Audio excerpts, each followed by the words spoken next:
কবরের মধ্যে প্রশ্ন করবে তিনটা, মান রব্বুকা ওয়া মান দীনুকা ওয়া মান নাবিয়ুকা। না না বাবা, এ হারামখোর নাফরমানগুলা কবরে গেলে কোনো সওয়ালের জবাব নাই, কবর থেকে ডাইরেক্ট ফিডা শুরু। বলে হুজুর কেমনে ফিডা? আল্লাহ তাআলা সর্বনিম্ন 3000 বছর এই বান্দাদেরকে জাহান্নামের আগুনে জ্বালাইবো। জাহান্নামের আগুনে এমনি জ্বালাইতো না, জাহান্নামের আগুনের রং হবে তিনটা, একটা লাল, একটা সাদা, একটা কালা। লাল রঙের আগুনে 1000 বছর জ্বালায়া, সাদা রঙের আগুনে 1000 বছর জ্বালায়া, কালা রঙের আগুনে 1000 বছর জ্বালায়া বান্দার তাকাসুর নামক একটা জায়গাতে দাঁড় করাইব। দাঁড় করানোর পরে ওই বান্দাকে প্রশ্ন করবে, বান্দা কি বলো, বলো কি বলবা বলো।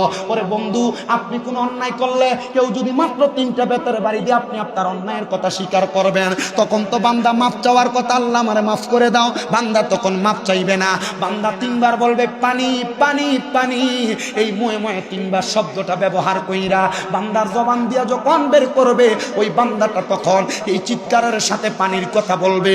আমার নবী যখন এই কথা বলে, নবীজির মসজিদে নববীর মধ্যে আমার নবীজির 70 মতান্তরে 72 জন আহলে সুফফার সদস্যরা বসে আছেন।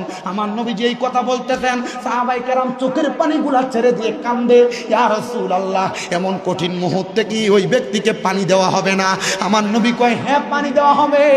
ও বাবা, দুনিয়ার মিনারেল ওয়াটারের মতো পানি না, ওই জাহান্নামের মধ্যে যেই পানিটা দেওয়া হবে, ওই পানির হাদিসের ভাষায় কয় তিনাতুল খাবাল। ওই তিনাতুল খাবাল কেমনে দিব জানো?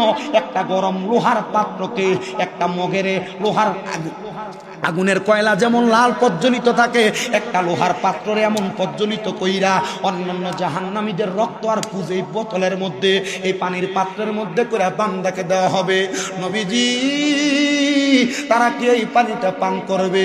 বলে হ্যাঁ পান করবে। নবী গো, তারা কেমনে পান করবে? রক্তপুষ তো মানুষ খাইতে পারে না, মানুষ এই রক্তপুষগুলা কেমনে মুখের মধ্যে দিবে? বলে হ্যাঁ, যখন নাকের মধ্যে তৈরা তারা রক্তপুষগুলা তাদের মুখের মধ্যে ঢাইলা দিবে, তাদের জিহ্বাটা গইলা, পেটের নাড়ি বুড়ি গুড়া গইলা তাদের বাথরুমের পায়খানা রাস্তা দিয়ে বের হয়ে যাবে। ও মুসলমান, নামাজ ছাইরা দাও তোমার বিষয়, রোজা ছাইরা দাও তোমার বিষয়, ইবাদত ছাইরা দাও তোমার বিষয়, হারাম খাও তোমার বিষয়। কবরে গেলে যদি এই শাস্তিগুলা মরণ থেকে ভোগ করতে পারো তোমার ব্যাপার। তুমি দুনিয়াতে পাঁচটা পাপে কাজ করো, আমার কোনো অসুবিধা নাই, গুনার কাজ করো অসুবিধা নাই, তবে মরার পরে শাস্তিগুলা সামান্যভাবে হইলেও উপভোগ করা লাগবে। এবার সাহাবায়ে কেরাম এই কথা শুই না 40 জন সাহাবায়ে কেরাম বেহুশ হয়ে পড়ে রইছে।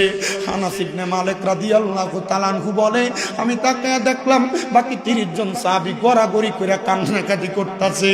আমি জিগাইলাম, নবী ও মায়ার নবী গো, নাফরমান বেআমলের জন্য আপনি এই কথাটা বললেন, কিন্তু মায়ার নবী যারা মুমিন, যারা আমলওয়ালা, তাদের ব্যাপারে কিছু বলেন না।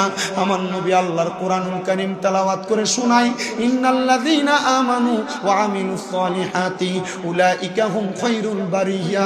নিশ্চয় যারা ঈমান আনে এবং নেক আমল করে, এরা হইল দুনিয়ার সবচাইতে উত্তম ব্যক্তি। এবার আল্লাহর নবীর তিরমিজি শরীফের আরেকটা হাদিস শরীফের ব্যাখ্যা করতে যাইয়া আমাদের কুমিল্লা আলিয়া মাদ্রাসার হেড মুহাদ্দিস হুজুর উনি বলতেছে, ইমানদার বান্দা মরার সময় এমন কষ্ট পাবে না। আমি জিজ্ঞাসা করলাম, হুজুর বেঈমানের মরণের অবস্থার বয়ান করলেন, এক হাদিস পড়াইলেন 3 দিন লাগায়া, ইমানদারের হাদিসটা জানি কয় দিন লাগায়া পড়ান? হুজুর কয়, বাবা ইমানদারের হাদিসটা পড়তে গেলে অনেক লম্বা হাদিস, আমি শর্টকাট সময় তোমাদেরকে পড়াইয়া শোনায়া দেই।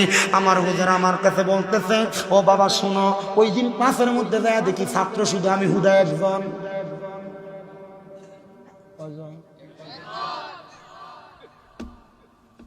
আগের 3 দিন হাদিস পড়াইছে কয়টা? একটা। মৃত ব্যক্তি যদি, এই ব্যক্তি যদি হারামখোর হয়, নাফরমান হয়, তার মরার অবস্থা, 3 দিনে হুজুর শুধু কাঁদছেন আধা ঘন্টা ধরে। এই কথাগুলো বলছেন আর কাঁদছেন। হুজুর বলে, আজকে কার কাছে পড়ান? হুজুর আমারে পড়ান, ওয়াজে ওয়াজ করতে। হুজুর আমার পড়াইছেন, আল্লাহর কসম করে বলি, যেখানে যায় এখন শুধু এই ওয়াজটা করতে। হুজুর মরার যে ওয়াজটা করেন এটা করেন না, আপনি মরণকে ভয় করেন আর না করেন, আমার দায়িত্ব আপনাকে বলে দাও।